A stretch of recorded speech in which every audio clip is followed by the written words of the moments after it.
Massachusetts Health Council is starting a new outreach campaign in barbershops and hair salons. To tell us about the campaign and the health concerns are our two guests from the council, the Executive Director, Susan Servais, and also with us, the Director of Programs, Jeff Stone. Thank you very much for being with us. Thank you for having us. I want to start with Susan Servais. First of all, talk about the underlying problems that got this campaign started.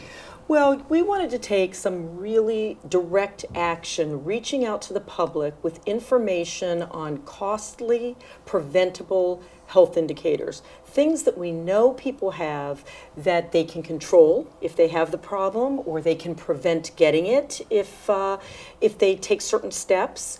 And our goal was to get that information out. In this era where we're all talking about access to care, controlling healthcare costs, we wanted to make sure that the individuals play a certain role in taking care of themselves and taking care of their families. So that's basically the goal of this project.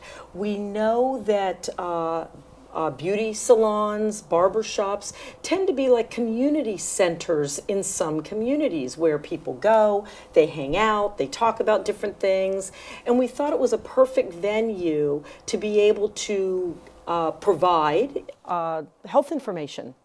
So that's how we got started. Jeff, one reason is that there have been outreach campaigns at barbershops and hair salons before, but I guess you didn't just say, let's do it because it's been done before. I guess you decided to pinpoint this a bit more.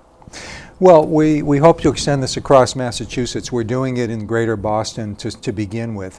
But we did a mailing last summer to over 2,000 shops and salons in eastern Massachusetts.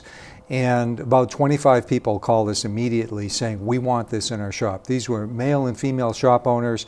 Some were from the suburbs as far as Burlington and Braintree and Wakefield, and some were from Boston, from Dorchester, Roxbury, Mattapan, and Charlestown.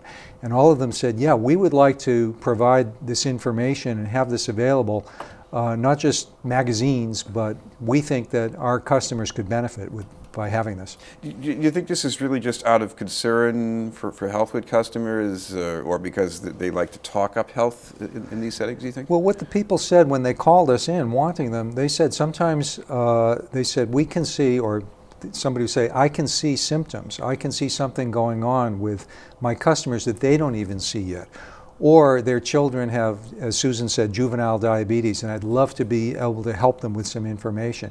So as much publicity as there is on preventing chronic disease that Susan was mentioning, a lot of people still have not taken the step. And this is one more trusted, friendly, local place where people go on a regular basis, where they have another chance to get the message and maybe take some action for their own health. Susan, yeah, I guess the other thing is that when people have a problem, it doesn't mean that they're within 10 minutes of needing to go to the emergency room. I mean, if you have a problem with diabetes, if you have heart health problem, you could be someone who looks on the outside pretty healthy. Absolutely, and sometimes you do feel symptoms, and many people are hesitant to just go to the doctor, and this is an opportunity if they say, you know what, I've been feeling like a little pain in my shoulder or maybe a little chest pressure, and there's this brochure on heart health and what are the symptoms you should be looking for. It could save lives. We're all talking about the problems that we're having now with drug abuse in Massachusetts. One of the brochures is tips for teenagers on heroin use and abuse. So I think that there's many reasons why people will grab a brochure, maybe for their child, but maybe they've been feeling some things that they're not sure what it's all about. And to just emphasize what Jeff said, this morning when we did the kickoff at Unique Cuts in Dorchester, the owners, a very lovely couple, they are very concerned about their customers. It's more than we want to just cut your hair. It's like a family to them. Their customers, many have gone there for decades.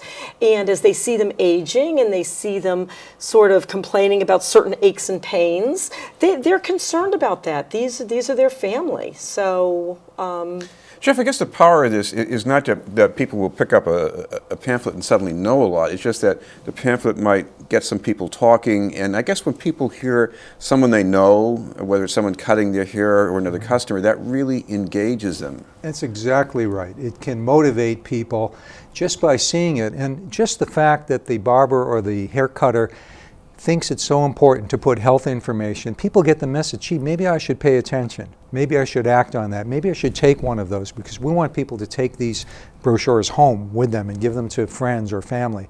So just the fact that their barber thinks it's important and everybody is seeing it at the same time in the shop, it elevates it to a new stature of importance.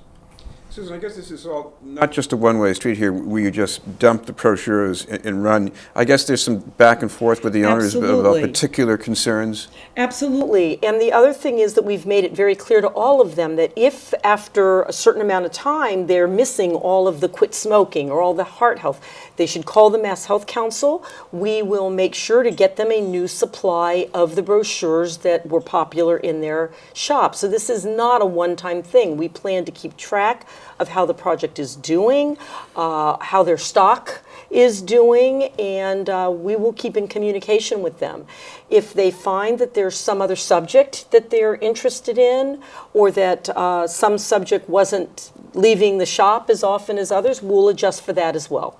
Jeff, imagine there's a level to this beyond the health of the individuals you're trying to reach, because you just look at the way healthcare is organized and what we need to do to make it more effective. I guess the more people do prevention, I guess the better everything else works. Well, you know, the reason we're for prevention is at least twofold. One is because we want people to have a better quality of life and suffer less from disease. The other thing is, I think what you're hinting at is cost containment.